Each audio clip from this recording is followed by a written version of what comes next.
My name is Matthew Bryant Roberts. I'm the Executive Creative Director, Writer, and Creator for My Name is Peter.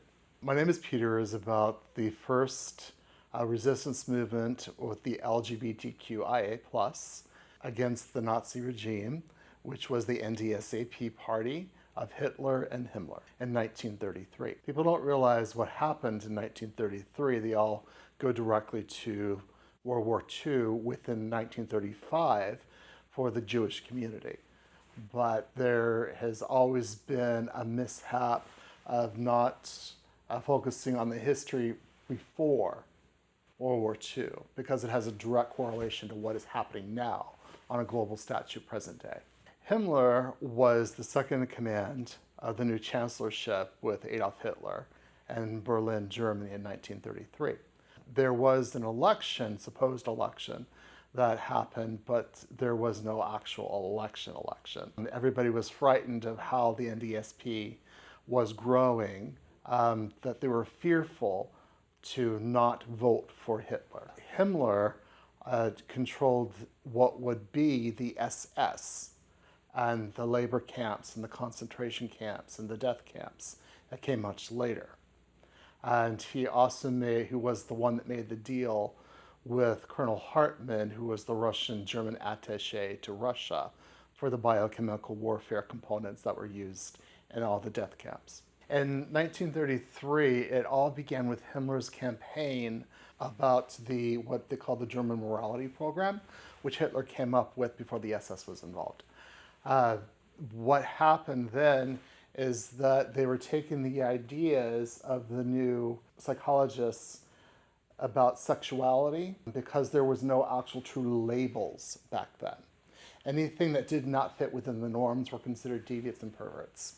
Himmler took it upon himself, with the approval from the Wilhelmstrasse, was the government building at the time in 1933, to create these research facilities with Russia's scientists and German scientists collaborating together. That was in direct violation of the Versailles Treaty. So they then made a deal to round up the LGBTQ and place certain members of the LGBTQ within the labor camps, and the other ones went to the research facilities. This did include men, women, and their children. Any child that was under a certain age, usually under the age of 10, was placed into either the research facilities or they were placed into a German morality program to bring forth what Hitler was trying to create of his Aryan race. If they fit in the direct measurements, and it's true, they did measure the children to see if they actually fit within the measurements because they were considered perfect if they did. And if they were not perfect, they were sent directly to the research facilities and labor camps. The countries that were involved started in the early 1900s with Russia. They were doing their own experimentations and what they called ethnic cleansing of the gay population because they did not fit within the Bolshevik or the Russian norms.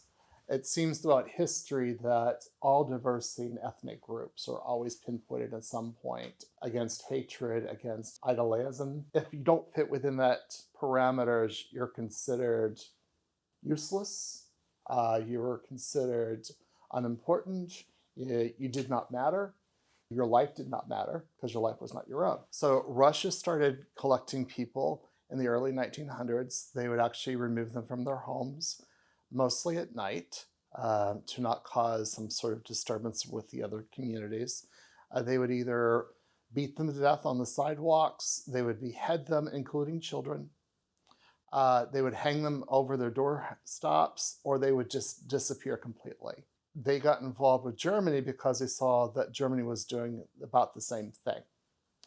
So they had a collaboration and under the table meetings against the rest of Europe and what Europe put down, which was the Versailles Treaty, because under the Versailles Treaty, you cannot experimentate on chemical weapons or any other kind of weapons against any other human or country. So Russia decided to get with Germany and get around the Versailles Treaty. They started shipping out LGBTQ plus into Russia because Russia was not part of the Versailles Treaty. And then the spies that were still there left over from the spy network from World War I saw what was going on. They had people placed within the government buildings like the Wilhelmstrasse, the gulags, the research facilities. And they realized what Russia and Germany was doing. Russia provided what was called Tomka, which was their biochemical warfare agent. They proceeded to join with Germany and use their scientists to turn it into a gas form. The spies got a hold of the information, sent it over to the Prime Minister of the UK. The Prime Minister of the UK became then aware of what was happening. Then UK, being that we had strong ties in World War I with the US, they sent the information to advise what Germany and Russia was doing behind everybody else's back. Once the information reached the Secretary of State in the US, he got the information, he looked it over. He basically threw it in the trash. There's two reasons for that. One of the reasons why is because the US was going through what considered the isolation period after World War I. They didn't want to get involved with another war. The second reason why they did it, although they knew they were killing hundreds of thousands of innocent people and children, they said, specifically, there's a note from one of his admin on record, why do we care about these deviants? It has nothing to do with us. So since the US didn't get involved, which means the UK does not get involved. So it continued from 1933 all the way past World War II. And when people were actually released after World War II was over from the concentration camps, because concentration camps were until after 1935, what happened was they released everybody else from the concentration camps. And those women, children, and men that were part of the gay community, just the gay community, were forced to stay within the research facilities. They had to spend time in the gulag for sentencing. So everything and everyone during that time, other diversities, ethnic groups, were saved by the Allies, but the gays were left to die. And this was never discussed. There's been no apology from any state head of any country for what they did, which caused over 650,000 confirmed on record gay men, women, and their children sentenced to death because nobody wanted to lift a finger, because they didn't matter. Prior to 1933, within Europe, except for Russia, it was considered to be the golden age. There were no labels put on anybody's sexuality because sexuality wasn't deemed or fit into any perspective of scientific communities or psychologists. That didn't come until Sigmund Freud. Nobody snickered, nobody said anything, everybody knew what was going on, nobody really cared until science, psychiatry, and the governments got involved. They started pigeonholing people in different perspectives. Norms, abnormal. It was considered, if you're attracted to the same sex, you were considered abnormal. It was a disease. If you were going for sexual reassignment surgeries at the Human Sexuality Building in Germany, you had to see various psychiatrists, just like it was in the US from the 70s, 60s, 70s, and 80s.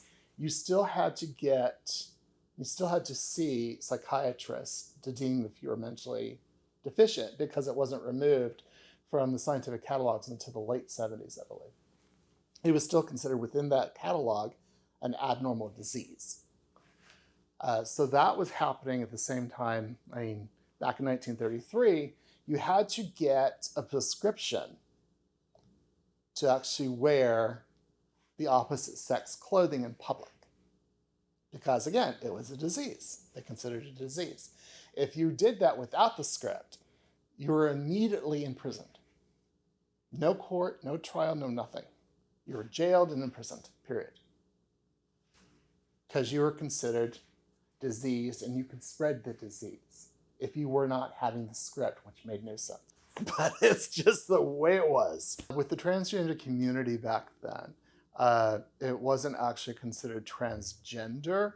It was considered experimental. Again, there was no labels on sexuality back then. So there was no real LGBTQIA+. They were just who you were. Society today, with the hatred that goes on with the transgender community, it mirrors exactly what was going on in 1933 and how it is compared to now. And saying that you can't be who you are because somebody labeled it in a catalog or a scientific journal is just, I consider that abnormal. How could you, or how dare you have a judgment against somebody else? Nobody can judge. You can't tell somebody who they can love or who they can't love. Just before the psychiatrist got involved with it, nobody really cared. And when they put a pinpoint on it and a focus on those specific groups, that's when it became an issue.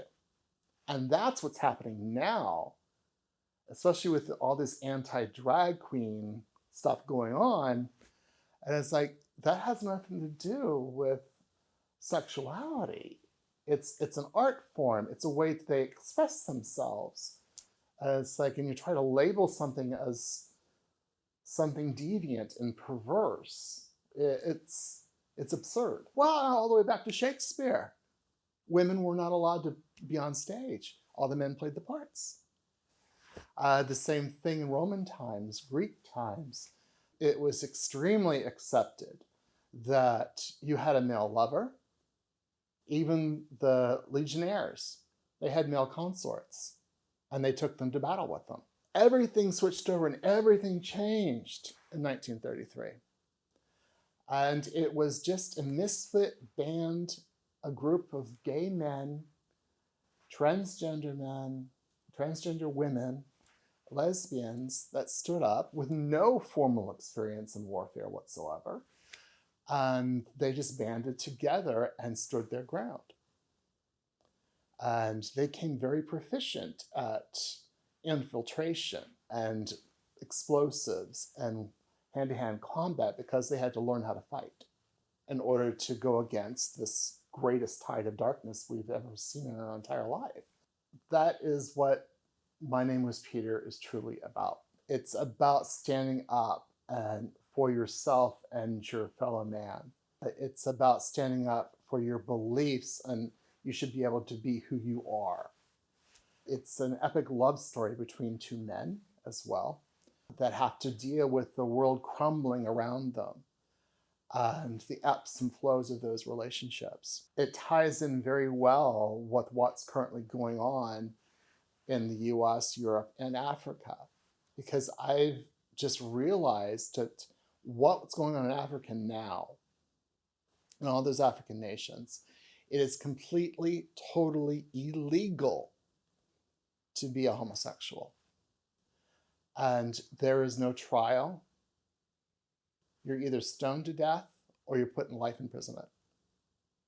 Some of them are actually going back to caning in public until you actually are beaten to death on the sidewalk. So there has not been one country that stood up except for the EU, the head of the EU. She stood up and said, this is just absurd. It's because they know it's exactly the same thing that happened in Germany and in Russia. And it's now happening again in the US. The hatred is just on epic proportions. There's a lot of right-wing conservative religious people within the US that are trying to change the Constitution, and they're trying to change the laws at local levels as well. There's a lot of horrible things that's been done in the name of religion, when religion really has nothing to do with it. It really doesn't. I've known some very conservative Catholics and Christians, and they don't understand it either. Religion has no place in somebody's bedroom. The characters are so diverse, because I didn't want to leave anybody out. Our community is quite a very large community, especially back then. Peter and Joseph, they're the love match, the star-crossed lovers in this horrible time of darkness. I always keep on going back to an African-American French woman, Jacqueline. She was one of the captures with her wife, Marjorie. They worked at a Russian circus as a knife-throwing act. They were then discovered and captured by the Russians and thrown into a gulag. Jacqueline, in order to save Marjorie, allows herself to be beaten almost to death by all the soldiers within that block of the gulag. And she breaks, but she comes back from that crevice in order to help Marjorie survive. She loses her mind throughout the series because she's there and not quite there. There's several layers to her. And she's deadly, but she's got a heart of gold. And then, of course, John Stone, who sort of was taken from the leader of, or the head psychiatrist that believed that labeling people's sexuality was just insane. He wanted to help them live their better life. He was an ex-resistance fighter from World War I. And he helps pull the group together by reaching out to other fighters that he's fought with for their rights in various other countries. And he pulls them together, and at the end, everybody knows how it unfolds. But the journey with these characters is so worth the ending. It describes perfectly what it means to be a part of this community. The terror that we go through daily. The constant, when I was growing up, it was the constant brutality, not just physical, but mental. I was even stabbed once and left on a sidewalk to almost bleed out because a person didn't like the way that I talked. That type of hatred that it's been simmering in this country for so many decades. And it also brings me back to the anniversary of Matthew Shepard and how it became a hate crime, but where's the enforcement? So when I say it's simmering, it's just boiling over now. The pot's been simmering for a while. I get quite emotional in talking about this because it is part of my community. During the series, you'll see how everything unfolds from what were the brown shirts, and then the SS coming in and the building of these research facilities and the treatments that they were doing. They're taking not just the women, but men as well. They were being forced sterilized. We don't shy away from exactly what happened. We show it because we believe that this is the way it has to be shown for people to understand what the LGBTQIA plus community is going through. So you'll see the experimental beds that are lined up hundreds in a row with these bottles of orange liquid, which was the Tom cup. And they will choose one by one. It's just random, one by one. Men and women taken into these unclean, unsanitary rooms, or they just open them up when they're alive. And because they wanted to know what this chemical was doing to live tissue. Then the forced sterilization process was not done with any anesthetic, no local anesthetic as well, no ether, no nothing, no painkillers, and a lot of them actually bled to death out of shock. The reason why they were doing that is because they were taking them and putting them into a program to either be lovers, mistresses to the SS guards and the commanders. So that way, it's okay to have sex with them because you're not spreading any disease, because you're not propagating the deviants or the perverts. With the resistance movement, it slowly gathers steam and energy, and it becomes very widespread. That's when some of the Jewish population actually helped the resistance. At first, it was sort of like the New York City mentality. I don't want to get involved because it has nothing to do with me. And then they realized that, wait a minute, this could happen to me. And it did. And so they started to band together and build this network, underground network, that started getting some assistance from the UK, nothing from the US. And then they were betrayed at the very last moment by the UK because all the UK wanted was all the information from the biochemical weapons. The same thing with the US, but the US didn't physically get involved until much, much later. So between 33 and 35, hundreds of thousands of people died, including children, because nobody wanted to get involved. So standing up to this with the resistance movement moving forward, it carried on, like I said, through 1945 and to the end. They were still trying to get people out. And the main point I'm trying to make is that you can't sit by and watch something like this happen because then you become complacent, which means you're as guilty as they are. There is no such thing as an innocent bystander at all. If you turn your head away when you're seeing something happen on the street, you're just guilty as a person causing the issue, or doing the beating, or mentally abusing somebody. That's what happened in 1933, all the way through 1945, past 1945. I think it went into the 1950s, because there was also a movement in the US with the NDSAP party happening at the same time what was going on in Germany. And there's still a network of the NDSAP party here in the US. I think it was a year ago, it was either March or April. I was writing another script for another project of mine. And I listened to a lot of podcasts, political, podcasts, political satire podcasts, any podcast that really catches my interest. And I came across this one, and as I was playing it through the Google speaker, they said that the anniversary of the gay Holocaust was coming up on May 6th. What are they talking about? And then it got more in detail and more in depth about this Holocaust, because it was, they say confirmed 650,000, but they believe there was well over 1 million, because they couldn't get or keep any of the normal records because most of them were destroyed during World War II. About how many people were actually shipped out to Russia and other territories Russia controlled. So they believe it was well over 1 million. And let me say this again, it was men, women, and their children. And then they were comparing it to what was currently going on in Hungary.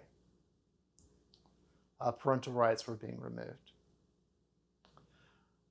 which means same-sex couples can have their infants and children removed from their care because they're deemed unworthy. And it just went on about the resistance movements and the chemical warfare between Russia and Germany, and their scientists creating all this stuff, and nobody lifted a finger because they just wanted the secrets. And what is somebody I'd never met before? Well, I don't know them, right? And so they let all those people die just to get chemical secrets. And when you compare that to close to 1 million people, I mean, come on. It was heartbreaking. This was never taught in any school that I ever attended. No universities, no colleges, no global political anything that I took in university at all. It was just something that they swept under the carpet, because it was the most shameful act the Allies have ever committed. We have gained a lot of interest from several investors for this because a lot of people don't know and realize this happened. It's fresh to them. They want to know more about the story. When you watch the trailer, this is a reel for it, it's shocking, but it's the truth. And that's what one of my friends have always told me, Miss Faye Dunaway. She keeps repeating it all the time, and several quotes from our friend Tennessee. True life is stranger than fiction. And it's more shocking than anybody could ever come up in a fictional novel because it's real. And if it doesn't affect you, you're not human. Peter and Joseph are fictional, but the head of the human sexuality building, I based one of the characters, George Stone, on him. There's a character that I also play, Gregory. He is third in charge of the Wilhelmstrasse. He is what we label now as bisexual. He has an affair with Stanley, who's one of the members of the resistance. And Gregory has been married to Helena for a little over 15 years. As he sees things play out, he realizes the position that he's in, being part of the community. But there's nothing he can do because the only way out is feet first. And in order to save his wife, he tries to send her away. But at the end of the series, she ends up dying in the most brutal way. So that forces him to not rethink, but lash out at everything and everyone until he comes to realization he can't allow this to continue because there's more at stake, and not just for him, but everybody that he's ever come in contact with.